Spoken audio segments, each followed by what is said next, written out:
A lo largo de la historia se ha tenido la idea de que en medicina, si se estudiaba a los hombres, ya se estudiaba también a las mujeres.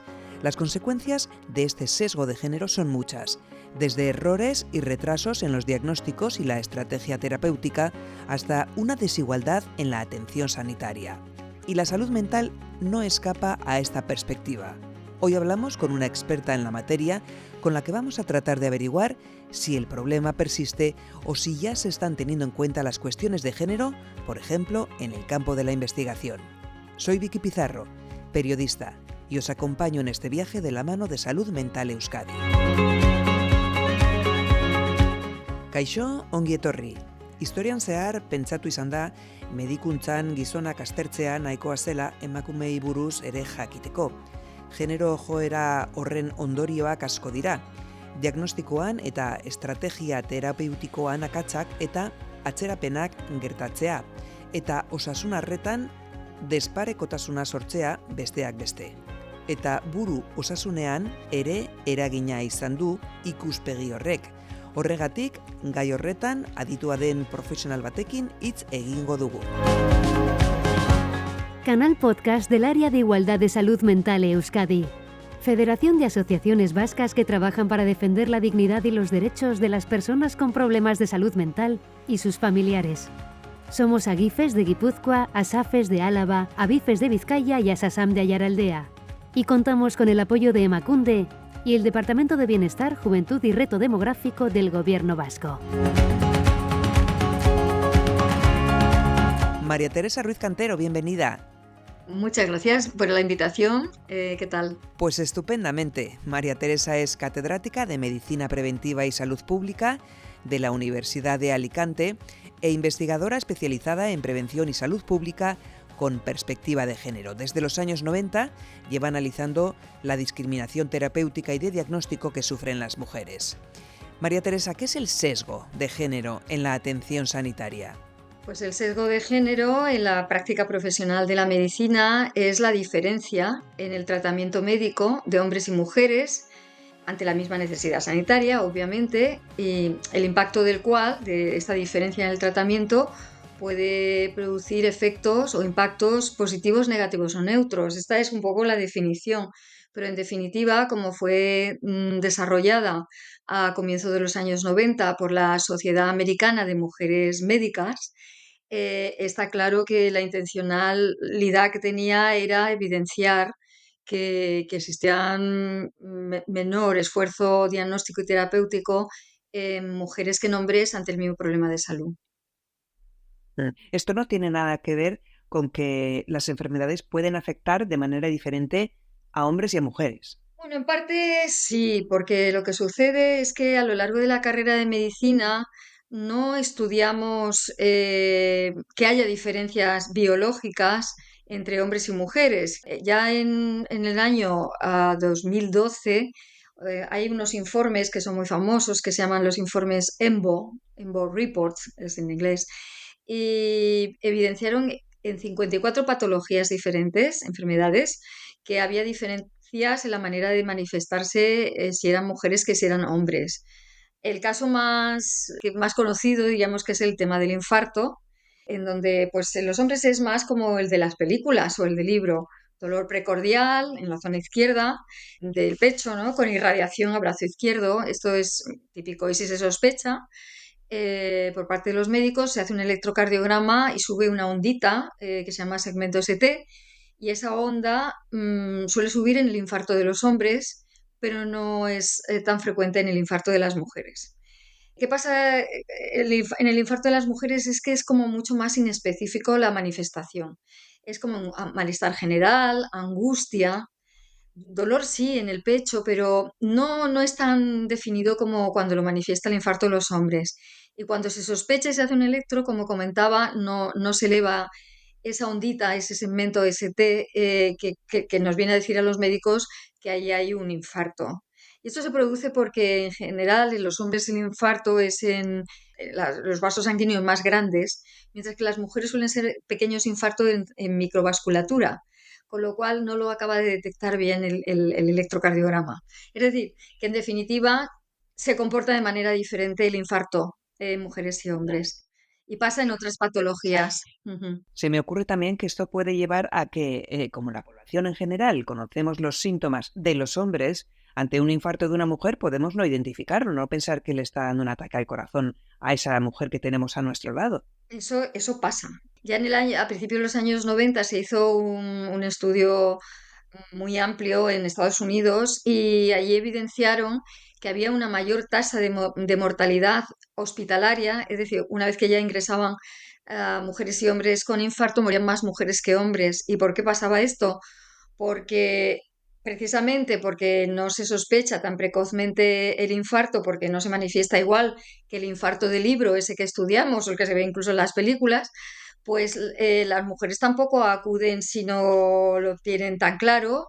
Y incluso aunque acudan, al ser unas manifestaciones tan inespecíficas, ni siquiera los médicos son conscientes, ¿no? Y hará como unos 5 meses en Castellón murieron 2 mujeres jóvenes, pues por esto que estoy comentando, ¿no? El problema de la detección precoz del infarto, que tiene que ser lo antes posible y que al no manifestarse clínicamente de la misma forma en mujeres, a veces se demora la detección del infarto. Ujú. ¿Esto es un problema de base? ¿Es un problema de las facultades de medicina? Esto es un problema generalizado y mundial. Quiero decir, esto no es un problema solo de España. En el año 2019, en la revista The Lancet, ¿no? Que yo creo que a estas alturas ya la conocemos todos, sale publicado un artículo por The Lancet trabaja por comisiones, por la Comisión de Mujeres y Enfermedades Cardiovasculares, en inglés, ¿eh? Y hacen una revisión bibliográfica con 585 artículos sobre este tema de las enfermedades cardiovasculares en hombres y en mujeres. Y llegan a la conclusión, y estoy hablando de hace nada, de que, las enfermedades cardiovasculares son menos estudiadas en mujeres, en muestras de mujeres, menos diagnosticadas y menos tratadas. O sea que estamos un poquito, pues casi diría como estábamos en los años 90, eso sí, con más conocimiento, porque desde luego mucha investigación ya sí que hay sobre estas diferencias, en el caso del infarto y en el caso de otras patologías. Lo que pasa es que efectivamente luego no se transmite de una manera sistemática en las universidades. Todo este nuevo conocimiento de las diferencias entre mujeres y hombres es muy actual, en definitiva, y yo diría que las universidades se tienen que actualizar con el nuevo conocimiento existente de la literatura científica mundial. En lo que a los ensayos clínicos se refiere, ¿tienen en cuenta la cuestión de género o se sigue tomando al hombre como referencia? Pues otro tema problemático, porque a ver, en el año 1994 la FDA, que es la Food and Drug Administration, es la administración que en Estados Unidos aprueba la comercialización de fármacos, realizó unas recomendaciones para inclusión de las mujeres en los ensayos clínicos y para que dentro de eso, los ensayos clínicos se tenga en cuenta todas las fases del ciclo vital de las mujeres, es decir, que hubieran mujeres que estuvieran tomando anticonceptivos dentro de su ciclo vital fértil, y luego pues mujeres que tomaran terapia hormonal sustitutiva, si las tomaba. Es decir, que los ensayos tienen que ser hechos con muestras representativas de la realidad, ¿no? De hombres y mujeres. Como esto lo complica mucho, mayoritariamente, sobre todo las fases 1 y 2 de los ensayos, que son las de seguridad, las de tolerancia, pues no incluyen tantas mujeres como hombres, ¿no? Vamos, de hecho, incluyen sobre todo hombres en estas fases. Y ya en la fase 4, la última fase, que es la de comercialización, ahí sí ya incluyen a más mujeres, pero lo correcto sería que en los ensayos se incluyera muestras representativas de la población que tiene la enfermedad, porque en definitiva es la población que se va a tomar la medicación, esa que se está ensayando. Pero no lo hacen así, sino que más incluyen a hombres las primeras fases de los ensayos y al final incluyen en la última fase a mujeres. Está mal hecho, en definitiva, científicamente.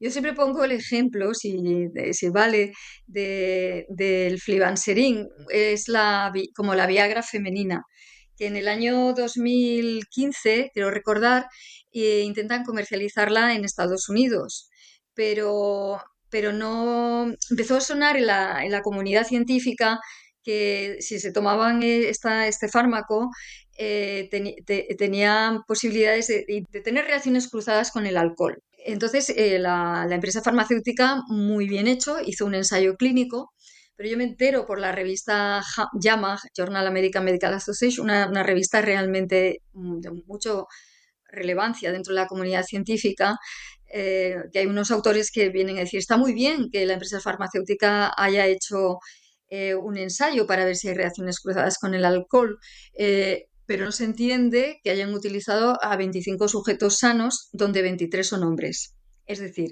para un fármaco que se van a tomar las mujeres, habían hecho el ensayo de las reacciones cruzadas con el alcohol con hombres. Y esto es mala ciencia, en definitiva. Es una asignatura pendiente. De hecho, en Bruselas hay un lobby de mujeres presionando para que en Europa se hagan unas recomendaciones similares. La Agencia Europea del Medicamento, pero se resiste la agencia de momento.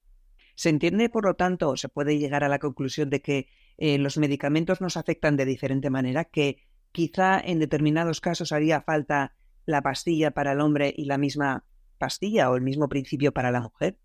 A ver, hay mucho conocimiento, es una línea de investigación importante, que las mujeres y los hombres tenemos diferente farmacogenética, porque claro, las mujeres somos XX, los hombres son XY y tenemos diferente farmacogenética. Hay diferente farmacodinamia, o sea, dinámica de los fármacos dentro del organismo y diferente farmacocinética. Las mujeres normalmente se acantona en la grasa y tarda más en salir y en hacer efecto, y luego también tarda más tiempo en excretarse. O sea, hay mucho conocimiento, es una línea de investigación que no es mía, pero bueno, va en paralelo con la mía y por eso tengo que leer sobre el tema. Los médicos de cabecera lo saben, ¿eh? Esta es una pregunta que siempre hago en nuestros estudios.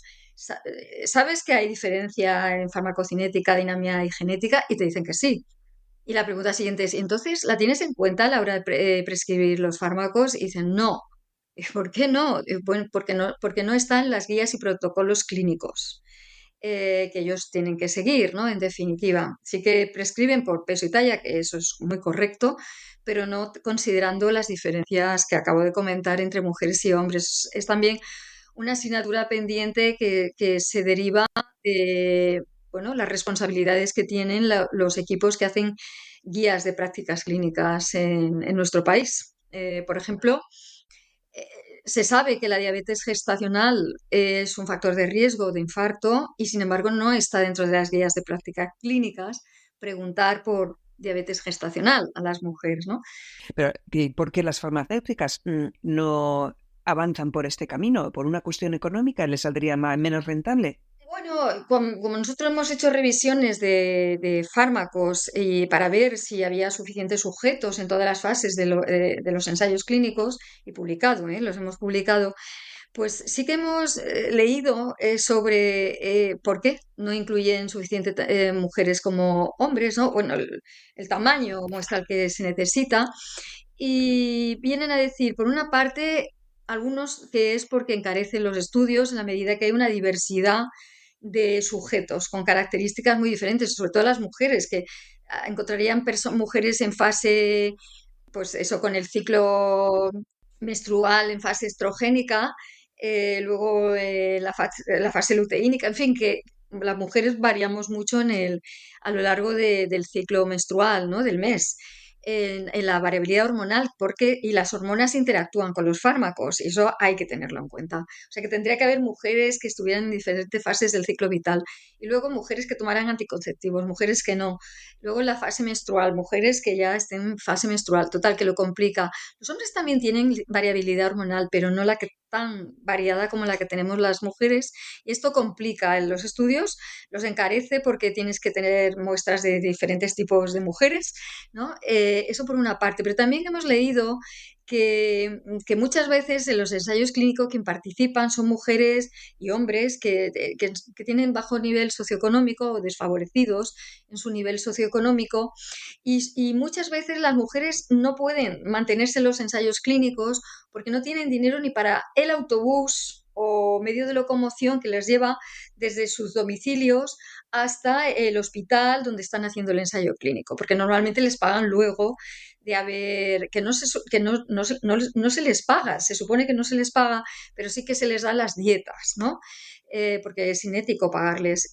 Pero muchas mujeres sin dinero ninguno, ni siquiera para pagarse el medio de locomoción, porque también tienen que cuidar a los hijos, o sea, por cuestiones propias de las mujeres, acaban cayendo de los ensayos clínicos y no les conviene a las farmacéuticas. Volviendo a la atención médica a mujeres y a hombres, ¿se atiende de manera diferente? Bueno, esa es mi línea de investigación. Hemos hecho estudios financiados por el Fondo de Investigación Sanitaria. Con el infarto ya se sabe mucho, ¿no? Pero hemos trabajado con la espondiloartritis, que es una enfermedad inflamatoria muy degenerativa que produce mala calidad de vida si no se trata a tiempo, ¿no? Con fármacos muy específicos. Pues la realidad es que hay mucho más demora en mujeres que en hombres desde el comienzo de los síntomas hasta que son diagnosticadas las mujeres respecto a los hombres. Y en parte es debido a que la espondiloartritis es una patología que en los hombres afecta sobre todo a la columna vertebral, mientras que en las mujeres afecta a las articulaciones periféricas, a manos y pies. Y como lo que se ha venido estudiando en el siglo XX es que era una enfermedad de columna vertebral, todavía no se piensa mucho cuando una mujer va con un dolor de talón que pueda ser una espondiloartritis. Esto se tiene que enseñar en las universidades muy claramente. También hemos estudiado, también financiados por el Fondo de Investigación Sanitaria, la enfermedad inflamatoria intestinal, que muchas veces se confunde con el síndrome del colon irritable, que viene a ser, señora, usted no tiene nada, tiene pues simplemente mala higiene digestiva, ¿no? La realidad es que en los hombres no se les diagnostica tanto como a las mujeres el síndrome del colon irritable, cuando lo que tienen detrás es una enfermedad de Crohn o una colitis ulcerosa. Y trabajando con la sección de aparato digestivo del Hospital General de Alicante, la digestóloga que está dentro del proyecto, pues me llamaba un día, por ejemplo, y me decía, María Teresa, vienen con la etiqueta o el diagnóstico de síndrome del colon irritable cuando lo que luego tienen es una colitis ulcerosa con úlceras infectadas que lo que necesitan son antibióticos. Es decir, que realmente hay sesgos de género en cuanto a la demora diagnóstica y también en cuanto a que a lo largo de ese tiempo hasta el diagnóstico, que pueden pasar 6 años, 8, 9 años, tienes un diagnóstico que realmente no es y pasan muchos años con fármacos hasta cierto punto sintomáticos para el dolor, cuando realmente lo que requieren es una serie de fármacos muy específicos para el control de este tipo de patologías. No se trata igual, desde luego, ciertas patologías no se tratan igual en mujeres que en hombres. Ahí es donde nosotros hemos evidenciado sesgos de género en la atención sanitaria, sí, en perjuicio de las mujeres. ¿Es posible que las mujeres se nos crea menos cuando contamos que nos está pasando algo, que incluso todavía se argumente aquello de que está nerviosa o bueno, que está pasando un mal momento? Sí, las académicas nórdicas trabajan en esta línea, se hacen esta pregunta y de hecho, leyendo una revisión bibliográfica sobre cómo interpreta la atención sanitaria, cómo se interpreta el dolor, porque el dolor además es un síntoma que está en muchas patologías, ¿no? Ellas vienen a decir que efectivamente las mujeres dan muchas más vueltas por el sistema sanitario hasta llegar al especialista, que es el que le diagnostica la enfermedad que realmente tiene, o que tiene más probabilidades, desde luego. Mientras que los hombres, ¿qué pasa? Que en el camino, hasta llegar al especialista, pues efectivamente toman fármacos sintomáticos, o sea, analgésicos, porque tienen dolor. Mientras que como los hombres van más directos al especialista, el especialista les diagnostica el problema que tienen realmente y ya les dan no fármacos para el dolor, sino fármacos para la enfermedad que le está produciendo el dolor, que es lo que se denominan fármacos terapéuticos, ¿no? no solo para el síntoma, sino para terapia, para tratar la enfermedad de verdad.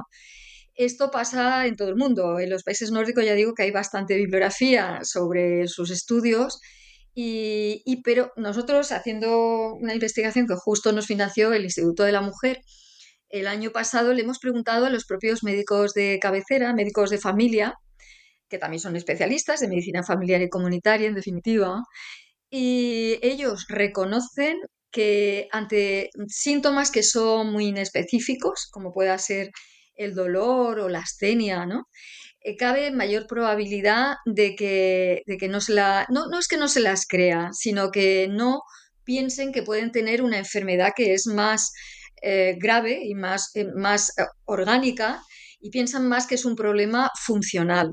De hecho, una médica nos decía, es que como en el 80% de las historias clínicas de las mujeres ponen que tienen ansiedad, pues es fácil que cuando van con dolor así de espalda, pues piensen que lo que tienen es ansiedad.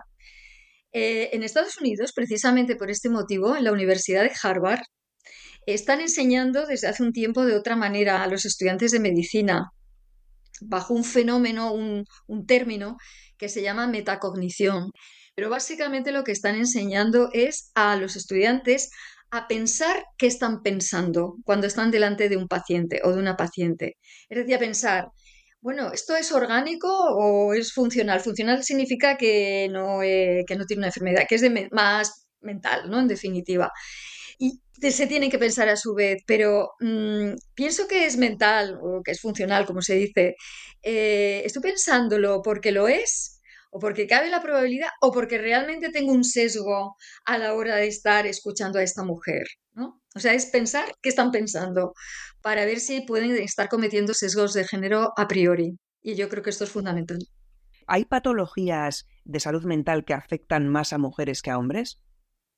Es verdad que hay más síndrome de ansiedad y depresión, síndrome en mujeres que en hombres, pero si, como decía una compañera que trabaja en temas de salud mental, sumamos el alcoholismo y los suicidios, la prevalencia es muy parecida. Es decir, que son problemas de salud mental también, ¿no? Obviamente. Por lo tanto, depende cómo definamos qué es salud mental, encontraremos que hay mayor prevalencia en mujeres o no. Esto es importante. Y también se sabe que ante síntomas leves de ansiedad, los médicos suelen tender a diagnosticar ya el problema de ansiedad como tal, más en mujeres que en hombres. Por lo tanto, es verdad que puede haber una mayor prevalencia, pero hay que tener mucho cuidado con cómo se define ansiedad y depresión a la hora de hacer el diagnóstico, porque si no, siempre habrá más prevalencia en mujeres que en hombres de una manera que no es real. Por ir terminando, ¿es posible afirmar que se están dando pasos para acabar con los sesgos de género en medicina? Se están dando pasos, es verdad. Desde el principio de los años 90 yo refiero siempre el gran proyecto que hay en la Universidad de Stanford que se llama Gendered Innovations, está en inglés, donde muestra estudios de casos de múltiples patologías para que lo conozca la comunidad en general, no solo la científica, y vean cómo la incorporación de la perspectiva de género mejora las prácticas profesionales, las hace más eficientes y más equitativas. Y a partir de ese gran proyecto se está expandiendo, bueno, ese proyecto fue financiado por la Comunidad Europea, por Bill Clinton y ahora por la Fundación Bill y Melinda Gates, y se están, digamos, expandiendo estos proyectos al resto de la comunidad científica. Pero, ojo, desde que se producen las publicaciones científicas por fruto de las investigaciones hasta la práctica profesional, tenemos que pasar por la docencia universitaria y la formación continuada. Y ahí es donde tenemos un talón de Aquiles, porque no se ha incorporado de una manera sistemática. María Teresa Ruiz Cantero, muchísimas gracias, ha sido un placer. Muchas gracias a vosotros por el interés. Hasta la próxima. Hasta la próxima.